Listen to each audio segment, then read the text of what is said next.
साथीहरू एकैछिन video skip नगर्नुहोस् है।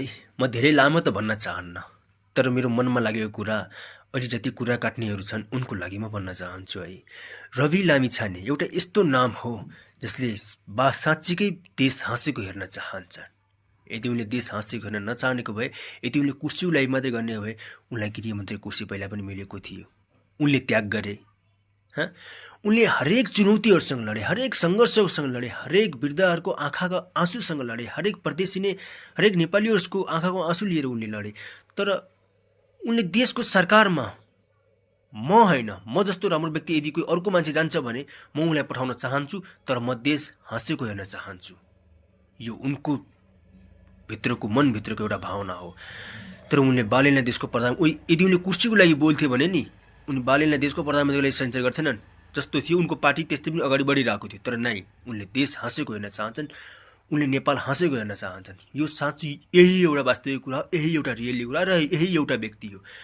म रविको पार्टीको मान्छे पनि होइन, म राष्ट्रिय स्वतन्त्र पार्टीको मान्छे पनि होइन, तर मलाई उनको जो भिजन हो, भिजन मलाई मन पर्यो। उनको जो भावना, उनको जो सोच, उनले हरेक सङ्घर्ष, उनलाई जेलमा हाले, उनको पद खोसे, उनको पार्टी खोस्यो, उनले एउटा एक्लो नेपालको राष्ट्रिय नागरिक पनि भएनन्। उनी त्यस्तो अवस्थाबाट पनि तब पनि उनले आफ्नो लड्न छोडेनन्, उनले आफ्नो सङ्घर्ष गर्न छोडेनन्, उनले आफ्नो एउटा नेपाली जनताको माया उनले त्याग गर्न छोडेनन्। तर आज उनले आएर जसरी जेलबाट बाहिर आए, उनले आफू देशको प्रधानमन्त्री होइन, ताकि अरूलाई देशको प्रधानमन्त्री बनाएर पनि उनले देश हाँसेको हेर्ने व्यक्ति हुन्। उनले यस्तो कठिन सङ्घर्ष सायद एकचोटि तपाईँहरू आफूले एउटा काल्पनिक सोचेर हेर्नुहोस् त, उनले कति सङ्घर्ष गरे। रासपा जित्छ र रवि प्रधानमन्त्री बन्छ र बालेन प्रधानमन्त्री बन्छ, अर्को प्रधानमन्त्री बन्छ, मलाई यो सम्बन्ध मतलब छैन।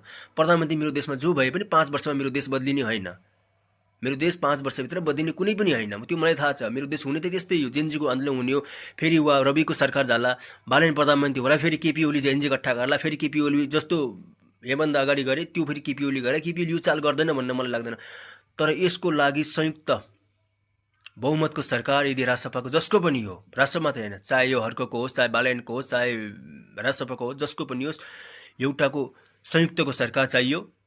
र यी जति पनि यिनीहरूलाई जो पुराना नेता छन् नि, यिनीहरूको यो कालो कर्तव्य सब चिज खोलेर यिनीहरूलाई एउटा कुनाम लिएर कोच दिनु पर्यो। कोचिसकेपछि मात्रै यो देशमा केही न केही हुने हो र प्रगति हुन टाइम लाग्छ यार। 5 वर्षमा कुनै देश प्रगति हुन्छ र यार, कोही हुँदैन नि। तर रविले जो आफ्नो एउटा मानवता देखाएका छन् नि त, यो पाकैमा गर्व लागेको कुरा छ यार, साँच्चीकै भन्नुपर्दा।